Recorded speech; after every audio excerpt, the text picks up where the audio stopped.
Olá, boa tarde, estamos chegando, o programa Gente que Fala está no ar, 12:02 agora, eu sou o Mauro Friesman, nossa audiência nos acompanha pela Rádio Trianon AM 740 em São Paulo, Rádio Universal AM 810 em Santos, você nos vê pelas redes sociais, imagens transmitidas pelo Instagram, Facebook e também pelo nosso canal no YouTube. Aquele convite diário para você seguir a gente, curtir, compartilhar os nossos conteúdos, interaja com o programa a partir de agora. O número do WhatsApp, 973350038, mais uma vez, 973350038. E durante as suas interações nas redes sociais, não se esqueça, sempre marcando a hashtag Programa Gente que Fala. Pessoal, hoje é quarta-feira, dia do quê por aqui? Dia de falar de saúde, de bem-estar, de comportamento, é praxe, é tradição. A gente receber os nossos especialistas para essa boa conversa. Eu vou apresentá-los a partir de agora. Dr. Bruno Naves, presidente da Sociedade Brasileira de Angiologia e Cirurgia Vascular Nacional. Tudo bem, doutor Bruno? Tudo ótimo, Mauro. Obrigado. Obrigado pela presença. Seja bem-vindo mais uma vez ao Gente que Fala. Também conosco o doutor Enio Ziman, médico dermatologista, especialista em alergia e imunopatologia. Doutor Enio, seja bem-vindo mais uma vez. Tudo bem? Tudo bem, obrigado, Mauro. Seja um bom programa. Uma boa tarde a todos. Prazer estar com vocês novamente. Muito obrigado. Bom programa a todos nós. Seguindo aqui com a apresentação, mais um especialista com a gente, doutor Alexander Gomes de Azevedo. É nutrólogo, escritor, pesquisador, especialista em saúde da família. Doutor Alexander, tudo bem? Tudo bem, Mauro. Graças a Deus, tudo firme. Vamos aí falar sobre saúde, né? E fechando aqui a nossa bancada de especialistas, doutor Plácido Menezes, cirurgião dentista e ortodontista. Doutor Plácido integra a Associação Brasileira do Sono, Associação Brasileira de Odontologia do Sono, é professor da Uniface Academy e mestrando em farmacologia na Unicamp. Seja bem-vindo, doutor Plácido. Tudo bem? Jóia, boa tarde, obrigado. Vamos falar sobre saúde, falar sobre prevenção hoje. Vamos lá e prestar essas informações todas para a nossa audiência. Falar de saúde é sempre muito bom, falar de prevenção e tratamentos. Vamos ao nosso primeiro assunto. Menos de um mês após o início da vacinação, várias capitais começam a suspender campanhas por falta de estoque. Rio de Janeiro, Salvador e Cuiabá já anunciaram que não vão mais aplicar a primeira dose do imunizante até novas remessas. E Curitiba diz só ter volume suficiente para esta semana. A Frente Nacional de Prefeitos cobra do governo um cronograma de entrega de doses e divulgou um texto em que afirma que os sucessivos equívocos do governo federal estão diretamente ligados à escassez e à falta de doses e à falta de imunizantes, à falta de doses em todo o país. Doutor Bruno Naves, eu começo com o senhor. O que a gente tem aqui? A gente tem compra limitada de vacinas, a escassez das vacinas mundo afora, questão do PNI, atraso na elaboração, atraso na divulgação, enfim, tem problemas da própria política para a organização de tudo isso e a produção de vacinas. Mas dá para conjugar tudo isso? Como é que a gente consegue caminhar para que todos estejam aí nessa expectativa boa de vacinação? O senhor que já tomou a sua vacina. Pois é, o que eu acho, Mauro, é que é igual todo mundo falou aí. Uma coisa é você cuidar da saúde, outra é tratar da doença. O pensamento sempre foi de tratar da doença. O pessoal estava muito preocupado. Vou usar esse e aquele remédio para tratar da doença. E se esqueceram que o mais importante é a vacina, é você nem ter a doença. Não pode nem ter a doença. Então, assim, a ideia de ter começado a se preparar para comprar vacina, comprar seringa, comprar agulha, criar a estrutura de prevenção, tinha que ter começado lá em março. E o pessoal estava só preocupado em tratar. Nós temos que arrumar droga para tratar, uma droga milagrosa. Não existe isso, né?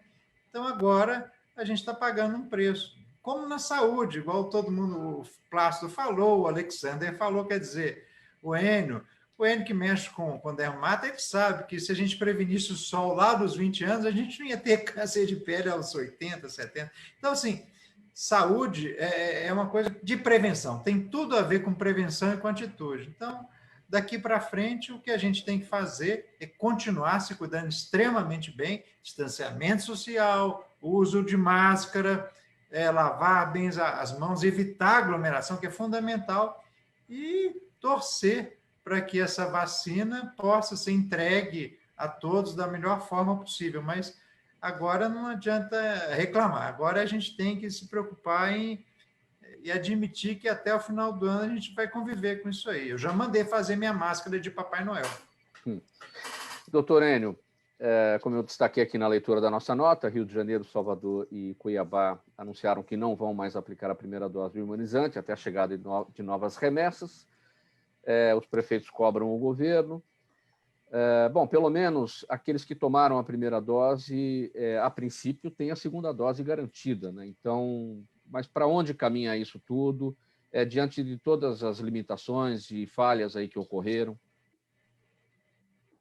É a seguinte visão, eu acho uma coisa bastante, quase milagrosa, em um ano após o conhecimento do vírus, já termos vacina.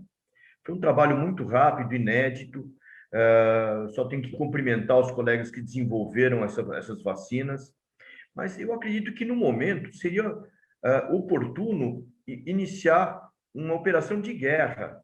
De repente, a indústria farmacêutica auxiliar o Instituto Butantan, se o Instituto Butantan consegue fazer 1 milhão de vacinas por dia, juntando o parque farmacêutico de outros laboratórios, se conseguiria fazer muito mais e talvez em 1 ou 2 meses conseguir as nossas 400 milhões de doses necessárias. E até, de repente, exportar para outros países que estão precisando, que não têm condição de produzir vacinas. O Brasil é campeão de produzir vacinas. Nós produzimos vacinas há muitos anos. Como hoje já existe know-how, eu acho que seria a hora de se esquecer um pouquinho as patentes, produzir, e depois se acerta o preço disso. Né? Quanto custa quebrar uma patente? Vamos acertar o valor e produzir vacina para o Brasil e para o mundo inteiro, porque está morrendo gente. Não podemos aceitar gente morrendo porque tem uma regra que não pode fazer uma vacina que a gente sabe como faz. A vacina com o vírus inativado é relativamente simples de ser produzida. Já temos o know-how. Seria a hora de produzir essas vacinas. O Brasil tem tradição na questão da aplicação da vacina, sabe fazer essa logística de décadas. Mas onde é que está o tropeço? Por que a gente não consegue uma produção 100% nacional a partir desse know-how que o senhor destaca em termos de esse conhecimento, esse know-how de produção? Por que esse know-how de aplicação não vai para o know-how de produção, não vai para a produção de fato? Eu acredito que é uma briga política muito grande que prejudica isso. A culpa não é nem do governo federal, nem do governo estadual, nem do governo municipal, mas a culpa é da briga que realmente, quando um fala sim, o outro fala não. Então, precisaria se chegar a um acordo, vamos parar, trégua, vamos parar de brigar por voto, por política, e vamos cuidar desse eleitor que está realmente morrendo doente. Eu acho que é hora de se falar todo mundo a mesma língua.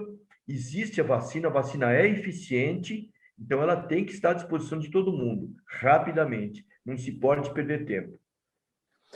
Doutor Alexander, seu olhar sobre esse tema, faltando vacina e as capitais paralisando, prefeitos cobrando o governo federal? Doutor Bruno, doutor Mauro falaram muito bem. Eu acho que agora nós temos que focar realmente em produção, fazer realmente essa operação de guerra, porque esse vírus, na verdade, ele quebrou vários tabus dentro da medicina, dentro da área científica, né? Imagina você, quando que nós íamos pensar, doutor Enio, doutor Mauro, doutor Plácido, ter uma vacina em menos de 1 ano? Quando que nós iríamos pensar que isso seria capaz, né?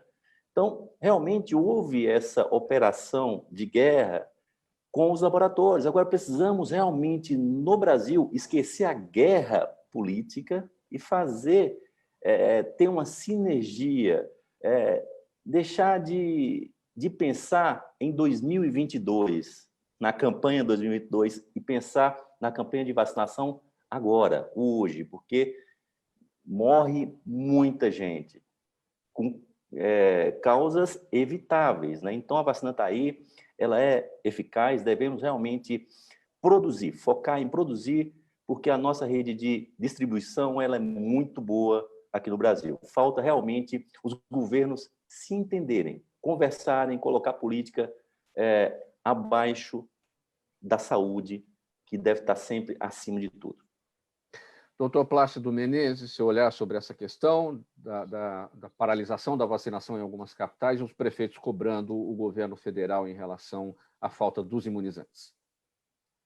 Olha, o que os 3 colegas falaram é o eixo principal.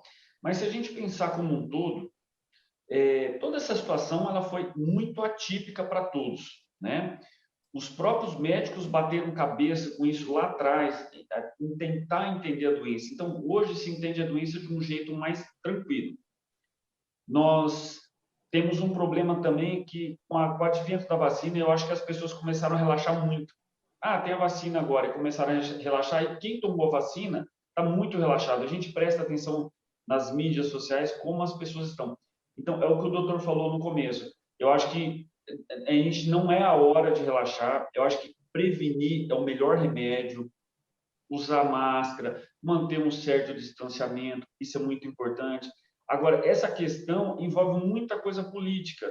Cada um quer levantar uma bandeira, é o que o doutor falou. Acho que é a hora de unir. Eu acho que esse alarme que os prefeitos estão fazendo acaba sendo inoportuno, porque é o seguinte, acho que é o que o doutor falou. Olha o tempo recorde que foi produzido essas vacinas, né? Nunca na história teve tudo isso. O Brasil realmente tem uma campanha de imunização boa para as outras vacinas. Então, o Brasil tem essa vantagem. Porém, que nós temos que saber que nós estamos comparando um país com dimensões continentais, que às vezes com outros países que são muito menor, são o tamanho de alguns estados nossos aqui.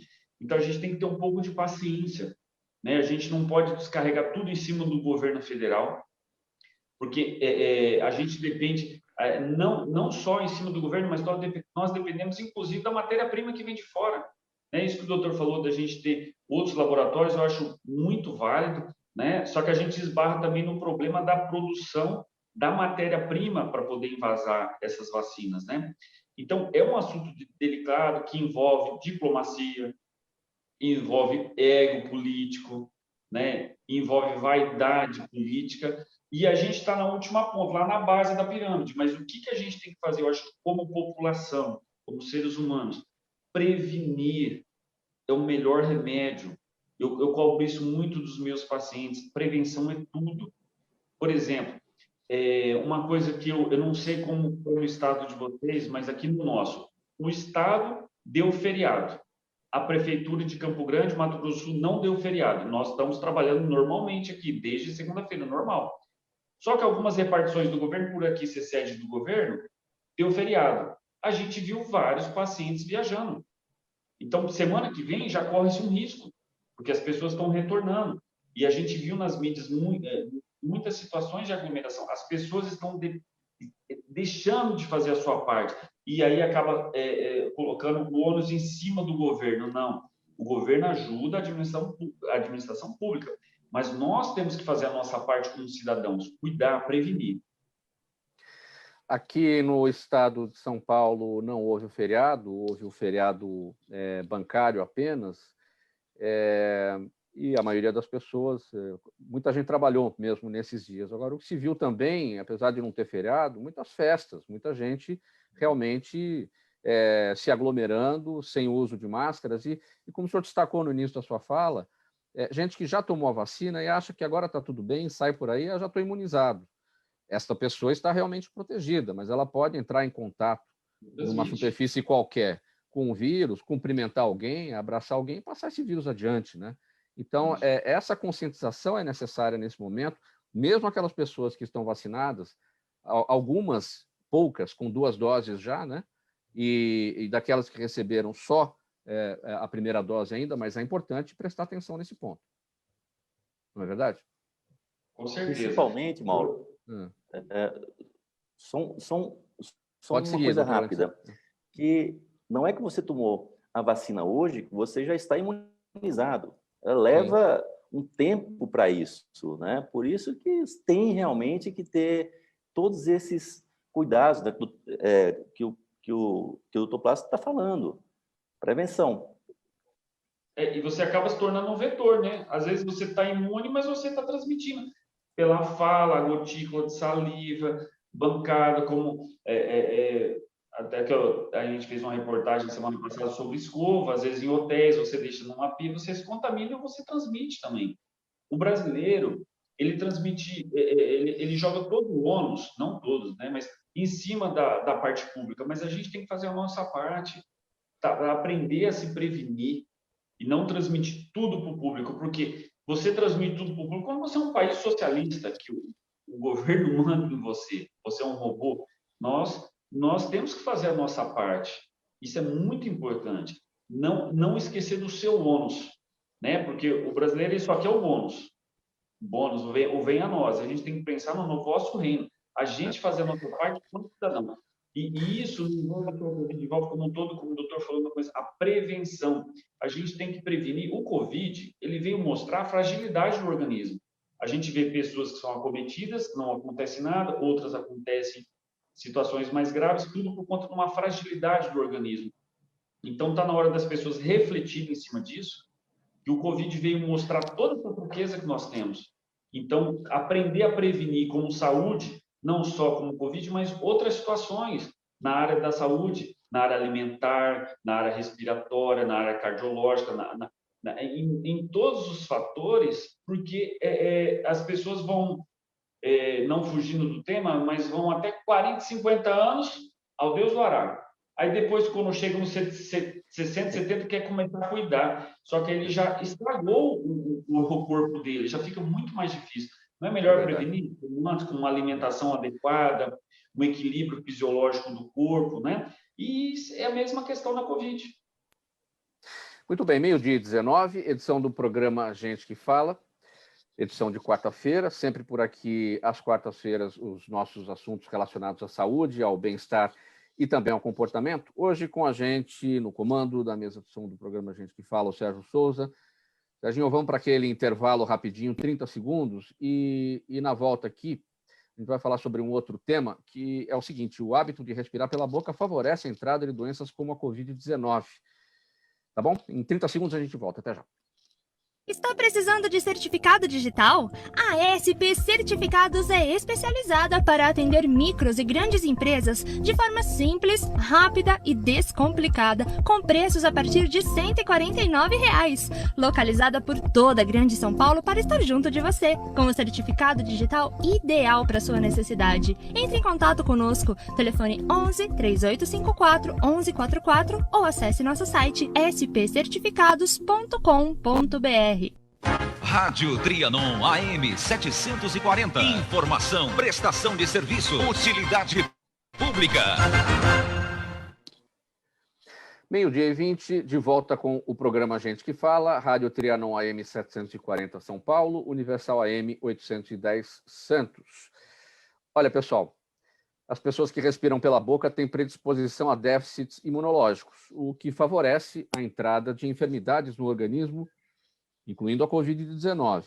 Para piorar a situação, o respirador bucal apresenta uma deficiência na qualidade do sono, o que pode desencadear uma série de problemas, que vão de amidalites, rinites, sinusites e a baixa produção de hormônios, até problemas neurológicos e uma maior suscetibilidade ao infarto e ao acidente vascular cerebral. Dr. Plácido Menezes, temos estudos já sobre esse ponto aqui do início da nota? Pessoas que respiram pela boca têm predisposição a déficits imunológicos, e aí é possível contrair a Covid-19 por causa disso? Sim, eu vou explicar um pouco da fisiologia respiratória para a compreensão dos telespectadores, teleouvintes. O que acontece? Nós somos feitos para respirar pelo nariz, não pela boca. Nosso nariz é nosso filtro natural. Então, quando você respira muito pela boca, e nós temos uma predisposição de 60%, 70% da população é respiradora oral ou mista, então você inalando o ar pela boca, você não está filtrando esse ar, você não está umidificando esse ar, você não está limpando. Então, o que acontece? A porta de entrada. A boca ela foi feita para deglutir alimentos, beber líquidos, e não para respirar. Então, o que acontece? Você respirando pela boca, você não tem a sua proteção. Quem respira pelo nariz, vou mostrar aqui um pouquinho mais facilmente, uma das barreiras que nós temos aqui é a própria adenoide, que é produtora de linfócito T. Então, quando você respira pelo nariz, aqui já está sinalizando um agente agressor. Então, possibilitando o corpo a desenvolver a defesa do organismo. Pela boca, a gente não vai ter isso. Então, com isso, favorece. E o fato de você respirar pela boca também, mesmo você usando máscara, você torna a máscara mais úmida. Então, com isso, deixando ela mais permeável, mais rápido e transmitindo. Então, você respirando muito pela boca, conversando muito pela boca com máscara, a sua máscara ela perde eficácia como barreira, né? Um outro fator que predispõe a tudo isso é que o respirador bucal ele tem um déficit na oximetria noturna, ele tem um déficit de 40% do nível de oxigênio. Então, com isso, você está dormindo, só que você está respirando de boca aberta ou você está roncando, né? O que vai acontecer? Porque o ronco, na verdade, é um sinal, né? Mas a pessoa, necessariamente, para ser respirador bucal, ela não tem que roncar. Então, com isso, esse déficit de oxigênio vai provocar microdespertar neurológico, fazendo com que você saia da zona profunda do sono. Porque dormir bem não é dormir muito. Dormir bem é você ter qualidade de sono profundo. Então, nós temos os estágios do sono. Então, quando você tem uma queda na oxigenação, você volta para a fase inicial. Necessariamente, você não acorda, mas você volta, por exemplo, para a fase 2 do sono. Consequentemente, para de produzir muitos hormônios, o GH, testosterona, progesterona. Você, no sono profundo, você tem um restauro imunológico, fisiologicamente falando, o seu sistema imunológico é restaurado no sono profundo. Então, você dormindo mal, você vai ter diminuição das suas defesas, você vai ter diminuição na sua produção hormonal e, consequentemente, gerando outras fadigas no seu corpo. Agora, é muita gente sofrendo as consequências disso tudo, né? Você destacou no início da sua fala a quantidade de gente com respiração bucal ou híbrida, mista, enfim, é muito grande, 70% da população brasileira, é isso? Isso, tem a prevalência de 70%. E nas grandes cidades aqui, o nosso caso, talvez seja ainda maior, né? Porque tem poluição, tem outros fatores, né? Isso. Se você comparar, por exemplo, o grau que atingiu a Covid, por exemplo, em São Paulo e Nova York, você vai ver que foi proporcionalmente pior do que nos outros estados. Por quê? Porque respiram pela boca, dormem mal, o estresse, muito tempo de deslocamento. O estresse é um causador, porque o respirador bucal ele vai ter um desequilíbrio hormonal. Eu costumo dizer que o problema da respiração bucal é o seguinte, eu classifico ela como uma comorbidade e as pessoas acham que é um mal inocente. Você vê em fotos de crianças dormindo de boca aberta, isso é um mal que vai perdurando por toda a vida e favorecendo lá na frente um desgaste cardiológico, um risco de AVC, um risco do infarto, por conta de picos de batimento cardíaco que acontece na falta de oxigênio. Doutor Enio Ziman, o olhar da alergologia e da imunopatologia sobre esse tema? A gente atende muito respirador bucal, a gente trata de rinites, e em São Paulo a prevalência é muito grande, eu diria que a gente tem muito mais portadores de rinite e respiradores bucais do que pessoas que não têm rinite, e justamente a gente percebe hoje uma preocupação muito maior com qualidade de sono. A gente recebe pacientes que utilizam já aparelhos tipo CPAP ou coisas semelhantes. Existe hoje uma evolução muito grande, uma preocupação, porque realmente o indivíduo que não tem um sono reparador, ele passa o dia bocejando, ele não consegue prestar atenção, ele desenvolve déficits de atenção, que às vezes são resolvidos simplesmente com a melhoria da qualidade do sono. Eu recebo, às vezes, pacientes que estão há 1, 2 anos usando um aparelho ortodôntico e respirando pela boca. E se não resolver a rinite, se não respirar direito pelo nariz, não vai resolver nunca o problema da dentição dele. Às vezes já vem com fixação dos dentes, com tratamentos para não recidivar, mas respirando pela boca fica difícil. Sim. Pessoal, 12h27, você está no programa Gente que Fala, Rádio Trianon AM 740 São Paulo, Universal AM 810 Santos. Antes aqui da sequência para o nosso próximo assunto, nessa edição de quarta-feira, sempre tratando de saúde, de bem-estar e de comportamento, uma mensagem aqui da Prefeitura de São Paulo. Olha, minha gente, a Covid-19, infelizmente, ainda circula pela cidade, só que nesse ano a gente já vê a luz no fim do túnel, a gente tem debatido aqui todos os dias, nessa luz dá para ver e ler, né, aquela palavrinha que é a vacina. É isso aí, a vacina chegou, a Prefeitura de São Paulo já está vacinando a população da cidade, começou pelos profissionais de saúde e pelos idosos, e se a Prefeitura está fazendo a parte dela, claro, a gente não pode se esquecer de fazer a nossa parte. Os cuidados que a gente já vinha tomando, já vem tomando há quase um ano, devem continuar até que todos sejam vacinados. E que cuidados são esses? Vamos relembrar um a um, aqueles de sempre, né, minha gente? Quem precisar sair não deve esquecer nunca, jamais, do uso da máscara, de lavar bem as mãos com água e sabão, usar o álcool gel sempre que possível. Fora de casa, manter o distanciamento social e evitar as aglomerações. Isso é fundamental. E, além disso, quem puder ficar em casa, evidentemente, aqueles que ainda estão no home office, continuem em casa. A gente já consegue ver essa luz no fim do túnel, com todo mundo se cuidando e a Prefeitura de São Paulo vacinando, a gente vai deixar essa pandemia lá para trás. Mensagem da Prefeitura de São Paulo para você que nos acompanha nessa edição do programa Gente que Fala. 12h28, vou apresentar aqui agora o nosso advogado, perito judicial, economista, Daniel Matos, sempre presente com a gente. Daniel, boa tarde, tudo bem? Oi, boa tarde, tudo? E você? Estamos bem aqui. Vamos inserir a economia na questão da saúde, que a gente trata todas as quartas-feiras aqui. A saúde da economia, no seu caso, evidentemente. Bom, o ministro Paulo Guedes pretende prorrogar a PEC do estado de guerra para prorrogar o auxílio emergencial. Essa é a discussão dos últimos dias.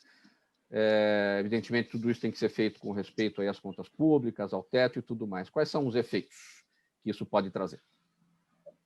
Bom, é importante mencionar que no período agudo da pandemia, o Brasil foi um dos países que mais se endividou para manter o auxílio, entre outros benefícios que foram dados à população em determinados setores, né?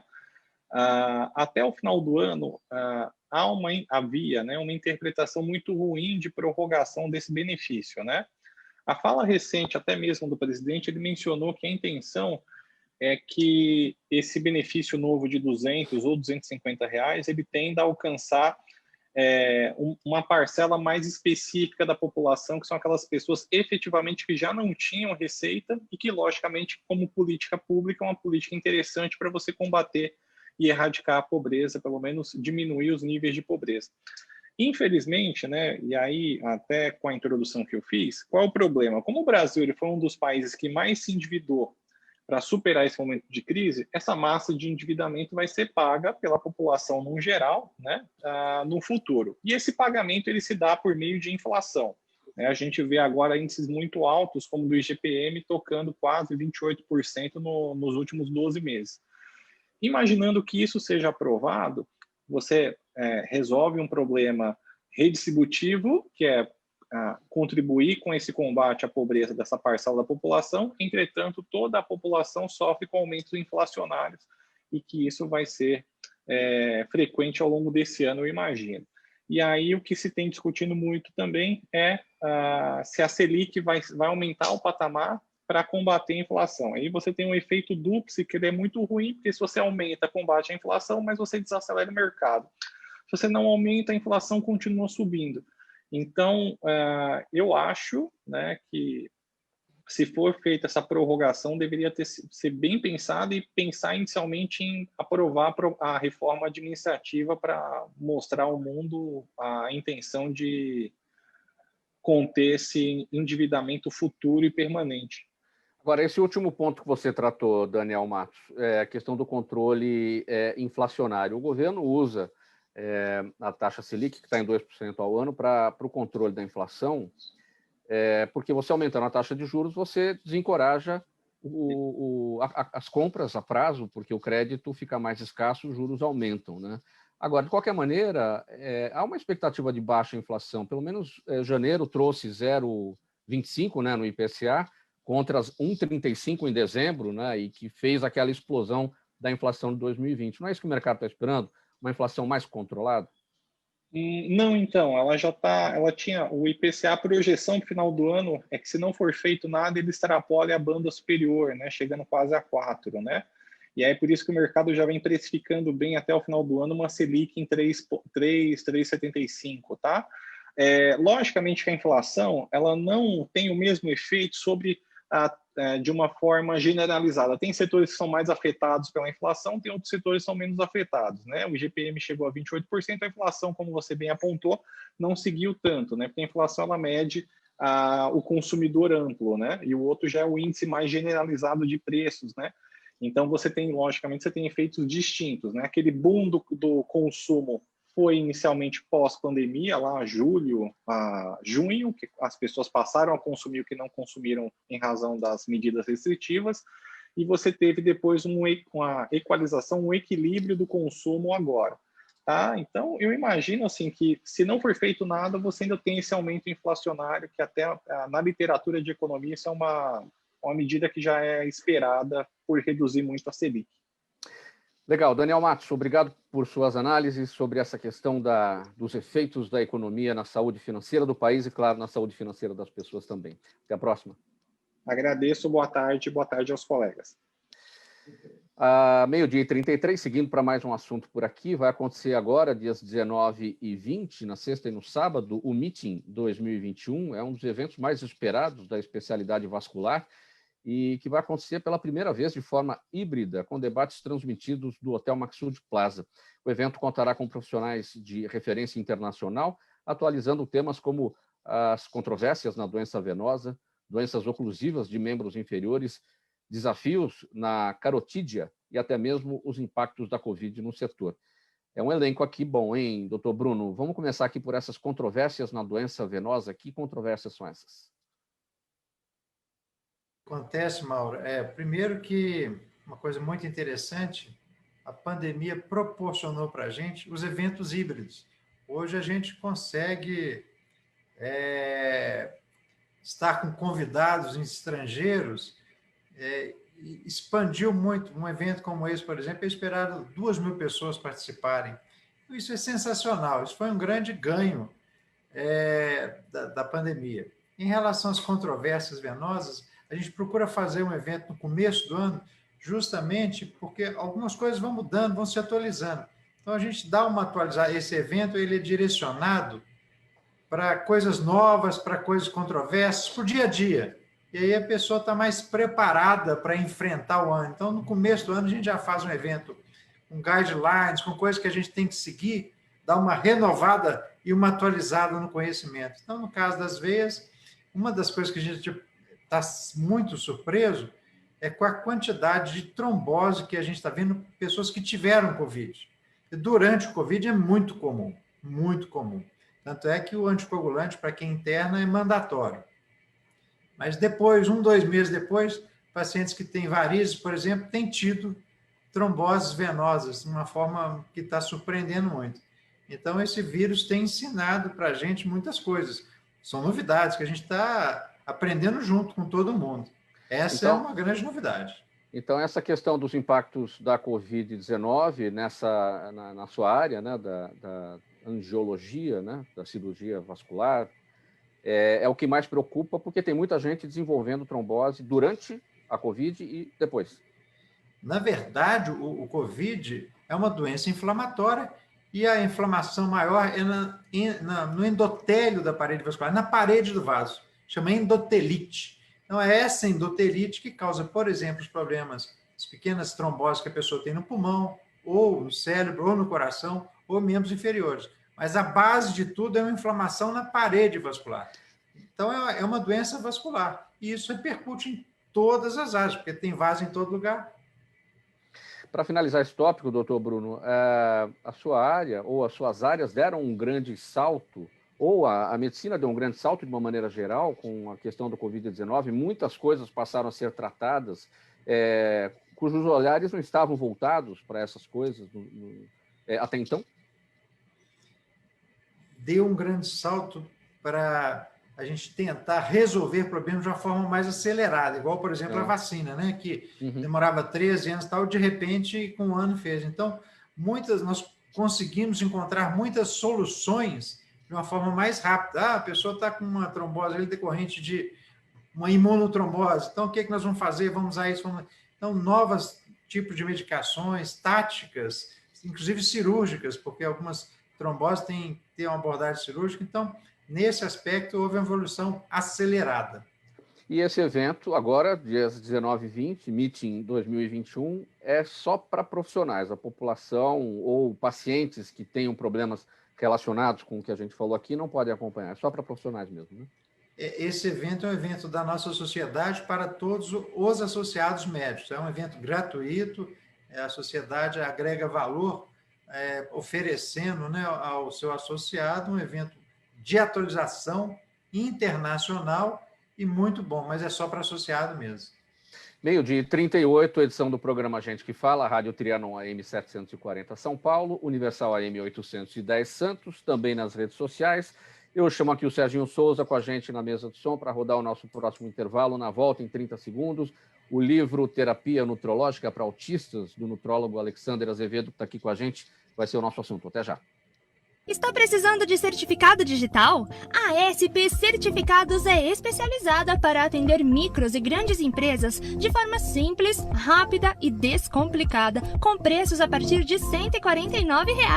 Localizada por toda a Grande São Paulo para estar junto de você, com o certificado digital ideal para sua necessidade. Entre em contato conosco, telefone 11 3854 1144 ou acesse nosso site spcertificados.com.br.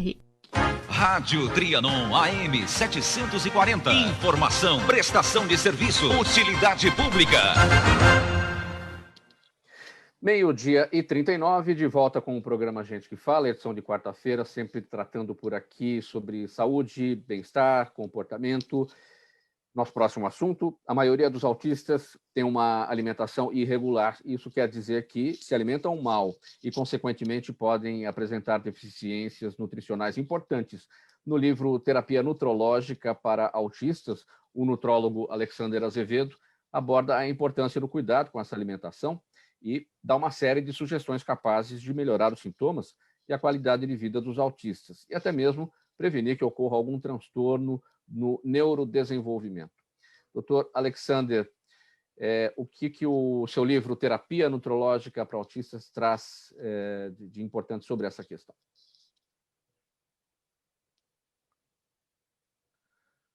Não estamos ouvindo, doutor Alexander, seu microfone está fechado? Não me parece que está fechado. Algum problema na sua conexão, talvez? O microfone está aberto, né? Pode falar um pouquinho, doutor? Está ouvindo agora? Agora sim, agora sim. Vamos lá. Bom, é importante que o corpo funcione. Quando você tem alguma deficiência, seja por ingestão errada alimentar ou por absorção deficiente, aí sim você tem deficiências de micro e macronutrientes. Isso é uma coisa muito importante para todos nós, mas principalmente para esse público autista, né? Os autistas, cerca de 80% ou mais têm alteração na flora intestinal. Isso é muito importante porque entra coisas no nosso intestino que não deveria entrar, né? Então, muita gente fala, nós somos o que comemos, né? Isso aí é uma coisa muito antiga, essa frase. Bom, não só isso, nós somos o que comemos, o que digerimos, o que absorvemos e o que eliminamos. Se o autista ele já se alimenta mal, tem seletividade alimentar, alguns só comem bolachas, biscoitos, comem só algo com cor branca ou com cores amarelas, verde. Então, eles são muito seletivos. E isso provoca deficiências graves de vitaminas e minerais. Em relação a essa pandemia que nós estamos vivendo tem tudo a ver também. Nós vimos que os autistas têm deficiências importantes na vitamina D, no zinco, vitamina C. E isso traz consequências importantes na imunidade. A questão do sono, a maioria dos autistas tem alteração no sono, tem um sono ruim. E com o sono ruim, você piora retroalimenta os sintomas. E muitos deles, por questão de alergias, por exemplo. Muitos são alérgicos. E aí não consegue respirar via nasal, aí vai respiração bucal. Bom, e os cuidados com a alimentação para melhorar os sintomas e a qualidade de vida dos autistas, doutor Alexandre? Os pais têm realmente que oferecer os alimentos mais saudáveis. Isso é um grande desafio, né? Porque alguns pais me falam, se eu não der para ele, por exemplo, pão, ele não come outra coisa, ele passa dias sem comer. Então, tem que ter realmente uma equipe multidisciplinar para trabalhar esse paciente e trabalhar.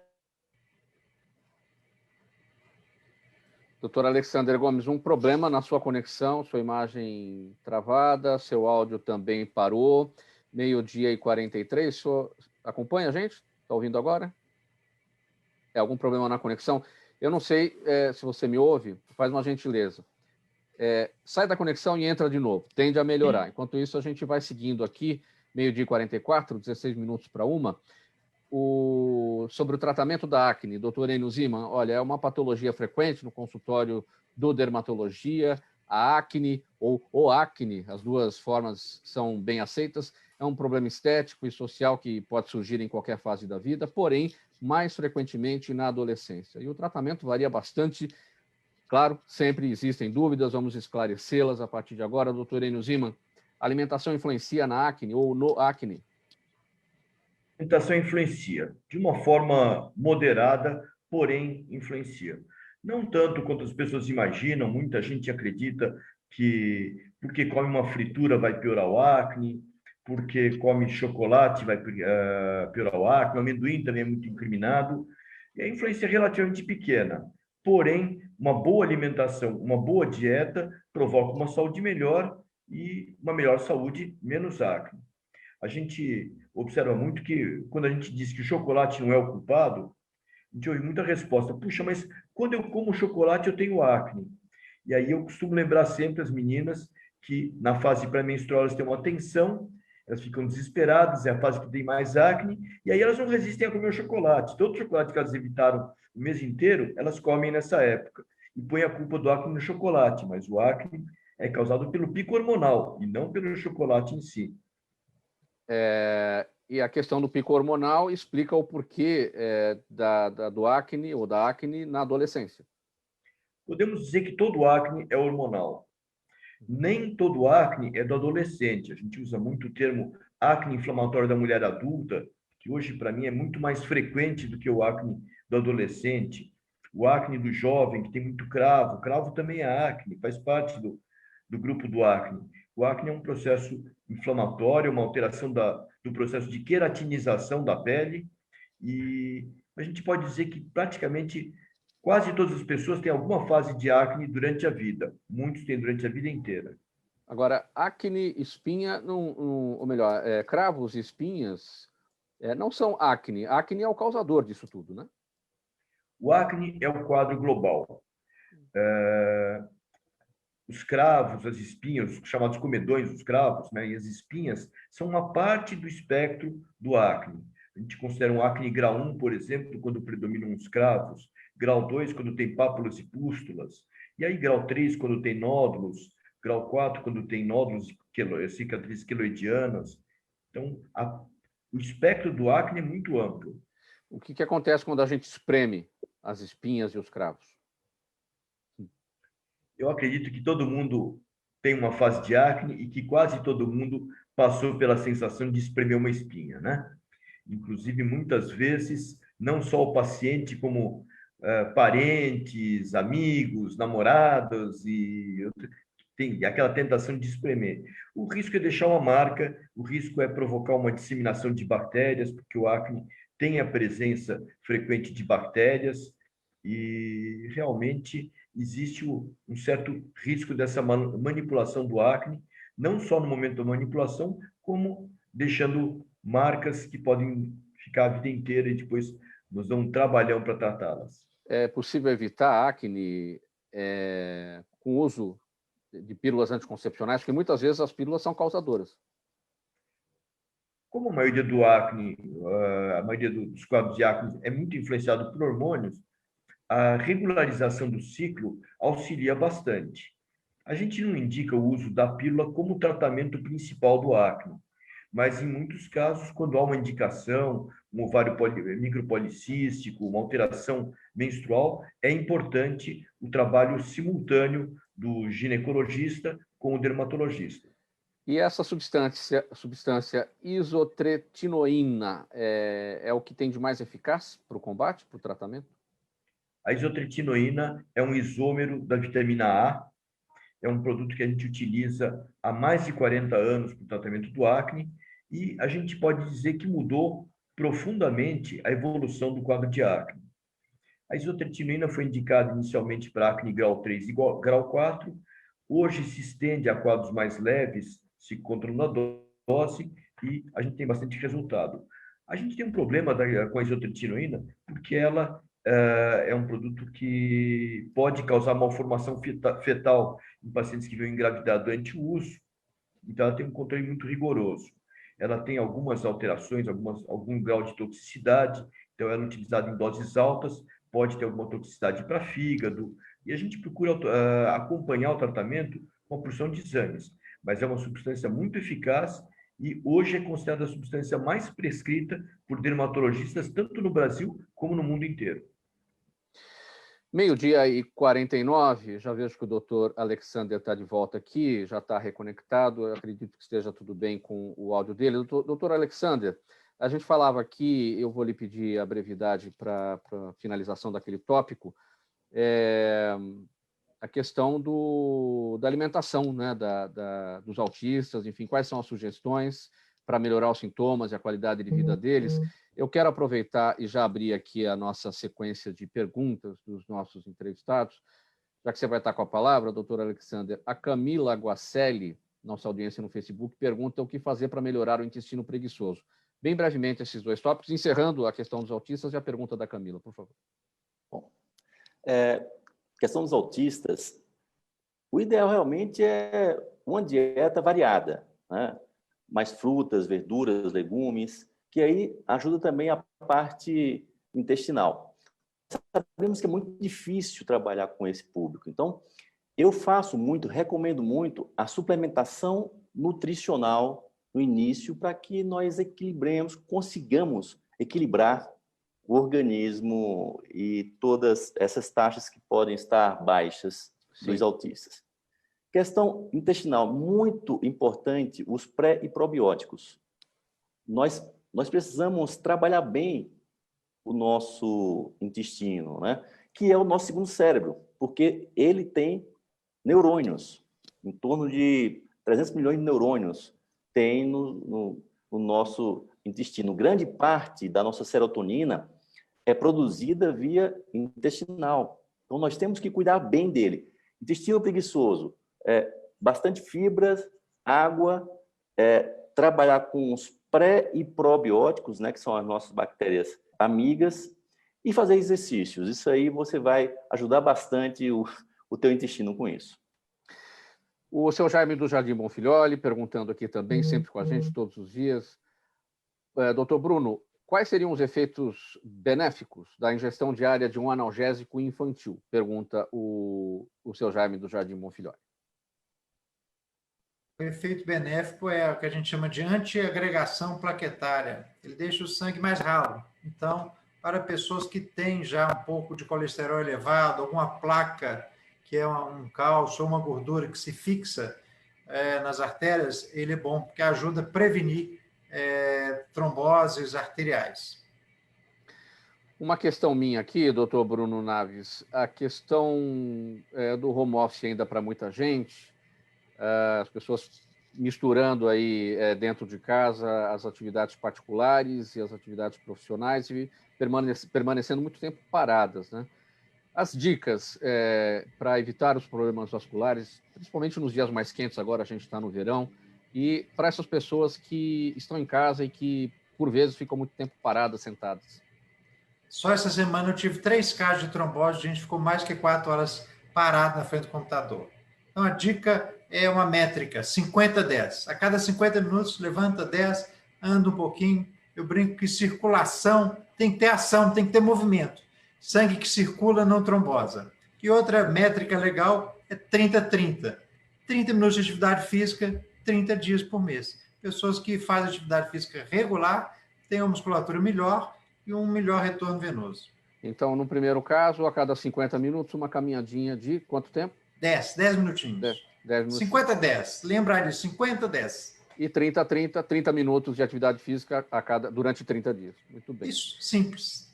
Vera Lima, nossa audiência no Facebook. Doutor Enio, ela pergunta como evitar a rinite numa cidade como São Paulo, com muitas mudanças de clima e tanta poeira. E olha, a gente viu isso nos últimos dias, aí em pleno verão, temperaturas aí super oscilantes, né? Para o portador de rinite, muitas vezes a rinite é inevitável. Então, a gente tem o controle sintomático com antihistamínicos, seja ingerido, seja de uso local, nasal. Temos os corticoides, utilizados normalmente por via intranasal. E, quando necessário, o controle ambiental, aspirando poeira, evitando tapetes, carpetes, a presença dos PETs no ambiente onde a pessoa repousa, onde a pessoa dorme, né? Cuidados de higienizar o ambiente. E quando isso não é suficiente, utilizamos também a imunoterapia, que são aquelas vacinas de alergia, né? O alergista também usa bastante vacina, né? Está na moda a palavra. Então, a gente utiliza o próprio antígeno causador como um indutor de tolerância, de produção de imunoglobulinas não alérgicas, anticorpos, que vão ajudar o controle da alergia. Doutor Plácido, Juliana Rocha com a gente no nosso canal. No Instagram, pergunta os principais cuidados que devemos ter com o sono das crianças. Há dicas práticas que ajudem no dia a dia? Pergunta a Juliana. O mais importante, isso serve tanto para as crianças como para os adultos também. Mas o importante é verificar se seu filho está dormindo de boca fechada. Isso é muito importante. Mas o que antecede ao sono é muito importante também. Por exemplo, como o uso de dispositivos elétricos, celular. Evitar crianças, após as 9 horas da noite, 8h30, 9 horas, ficarem de frente, porque a luminosidade do aparelho eletrônico bloqueia a produção da melatonina, iniciando o sono fisiológico. Então, os pais costumam, por facilidade, dar celular, dar tablet para a criança, diminuir isso, para diminuir um pouco também a ansiedade e melhorar essa produção hormonal. E sempre prestar atenção se a criança está de boca selada, fechada ou não. Isso é o mais importante. E esse ponto importante, doutor Plácido, como é que a gente deve, nessa observação, percebendo que a criança dorme de boca aberta, entender se o problema dela é para um otorrinolaringologista verificar, ou se é para a sua área, a área do dentista, do ortodontista, ou até da área da odontologia do sono, que eu confesso aqui desconhecer, e que a gente vê que tem avançado aí bastante nessa questão do sono em diversas associações aí, né? Sim. Terapia várias, né? O que a gente mais indica, o que a gente preconiza é procurar um trabalho combinado, muitas vezes, entre o dentista e o otorrino, ou dependendo do dentista, ele já consegue resolver. Existem vários tipos de dispositivos e vários tipos de técnicas que você pode fazer. Mas o importante identificou, procura um ortodontista, que o ortodontista que tem a visão do sono, que tem essa visão da respiração, ele já vai ter como ferramentas para trabalhar, como o colega comentou, a doutora lá atrás. Tem muito ortodontista que está lá com o aparelho na boca e não vê que o paciente está respirando pela boca. Então, procure indicações de colegas que trabalham com essa parte de respiração oral.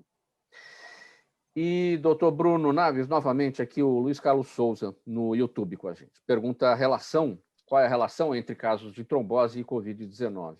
A gente já falou, o que dá para acrescentar mais? Luiz Carlos, a relação é muito estreita. Então, assim, pacientes internados estão sempre usando anticoagulante. E pacientes que já tiveram trombose têm uma chance maior de trombose. Então, manter uma hidratação boa, evitar imobilização prolongada e fortalecer a musculatura da panturrilha. Se você fizer isso, a chance de você vir a desenvolver um problema é pequena, mas pode acontecer. E se for portador de varizes, procure um angiologista antes de ter um problema. Doutor Bruno Naves está com a palavra. Vamos seguir aqui para o encerramento da nossa edição de hoje do Gente que Fala. Sua despedida, seus canais, por favor. Olha, eu queria agradecer e dizer que informação é tudo, principalmente atualmente, que está cheio de fake news. Então, informação com qualidade, a gente está prestando um grande serviço à sociedade, que cada um pense saúde, esquece de doença. Vamos pensar saúde. O que eu tenho feito para cuidar bem da minha saúde? Não só saúde vascular, mas física, mental e espiritual. É isso. Eu quero agradecer novamente a oportunidade e eu sou presidente da sociedade. O site da nossa sociedade é sbacv.com.br. Lá tem uma série de artigos científicos e para a população sobre saúde vascular. A palavra é saúde, porque o importante é a prevenção, porque a hora que vem a doença e o calo apertou, não adianta. Quer dizer, adianta porque vamos para um tratamento, mas é melhor não chegar nesse ponto. Certo, doutor Bruno? Certíssimo, perfeito. Doutor Enio Ziman, palavra final, seus canais.